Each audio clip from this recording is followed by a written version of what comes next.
I want you to understand the word ibadah in Arabic, or ubudiyah, the masdar. It includes two things. If I translate them as one of those two things, it's incomplete. It's a limitation of English as opposed to classical Arabic. Classical Arabic combines many concepts at the same time. And so if we just look at a partial translation or partial meaning of the concept, there's confusion left in the mind. The two terms that completely or comprehensively cover all aspects of ibadah or ubudiyah are two things. Those are worship and slavery. They're two terms, worship and slavery. A lot of times we either take worship or we take slavery, but they're two separate things in English, but they're combined in Arabic into the word ibadah and ubudiyah. So when the messenger says, La a'budu ma ta'budun, it doesn't just mean I will not worship. Also, I will not be enslaved to. I will not become a slave of. Very briefly, I'll remind you of the difference between worship and slavery. When Maghrib happened, we worshipped Allah. When Isha comes up, we will worship Allah. But in between the prayers, what are we? Slaves of Allah. When you're sleeping, you're not worshipping, but you're still a slave. When you wake up, when you're driving to work, brushing your teeth, eating your breakfast, parking your car, even if you're not reciting Quran or you're not doing an act of worship, you are still what? A slave. In other words, worship is specific acts. The act of fasting, the act of praying, the act of making hajj, the act of reciting Quran, the act of giving sadaqah. These are acts of worship. But a slave is a slave all the time, whether he does those acts or not. This concept is very powerful. It means we are to live according to how Allah wants us to live, not just in Jum'ah during the khutbah and when the salah is going on. We are enslaved to Allah in between the prayers too. حَافِظُوا عَلَى الصَّلَوَاتِ وَالصَّلَاةِ الْوُسْطَى. And Salat al-Wusta, some commentary says it's between the prayers. Be connected to Allah too. You know what happens a lot of times? People worship Allah, but they still don't act like His slave. Somebody owns a liquor store, comes to the salah for 5 times. He worships Allah, but he's clearly not acting like what? A slave. He's not obeying Allah.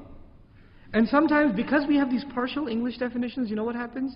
We think to ourselves, hey, at least I worship Him. At least I worship Him, so my job is done. No, you worshipped Him, but you're still not a abd of Allah. Worship is one part, slavery is the other. Ibadah includes both. Now the Arabs, they had 2 problems. There are 2 problems.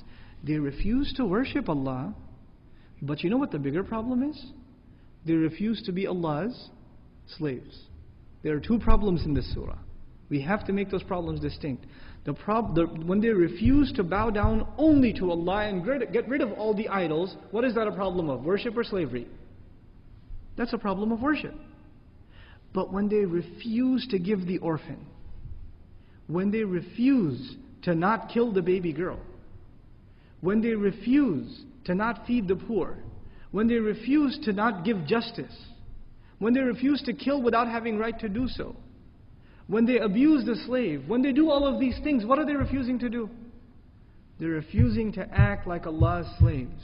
Being Allah's slave includes you worship Him and you act like His slave. 2 things. So now understand the ayah. La a'budu ma ta'budun. La a'budu, I will not be enslaved to, and I will not worship what you have been worshipping. Now we have to understand, Allah, in this ayah, the messenger is being told to talk about what they worship and what they are slaves of. So what is it that they worship, and what is it that they're slaves of? They're worshippers of idols, false gods. And they are slaves of their own desires. 2 things. They worship the idols, and they are slaves of their own selves, their own hawa, their own nafs. And the messenger says, I refuse to worship your idols, and I refuse to be enslaved to my own desires. I refuse both of those things. I'm never going to. Now, the mushrikun said, he's been rejecting our religion for a decade now almost. Let's give him a compromise, maybe the future. Makkah has become pretty tense, Always this confrontation between the Muslims and the kuffar. Let's make a compromise, life will become better.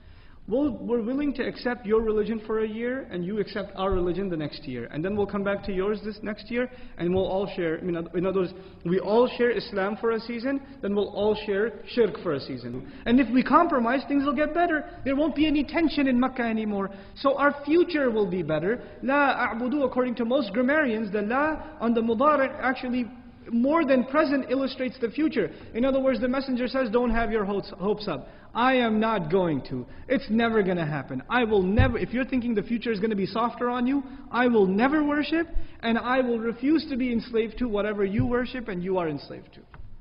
That is never going to happen. Get that out of your head.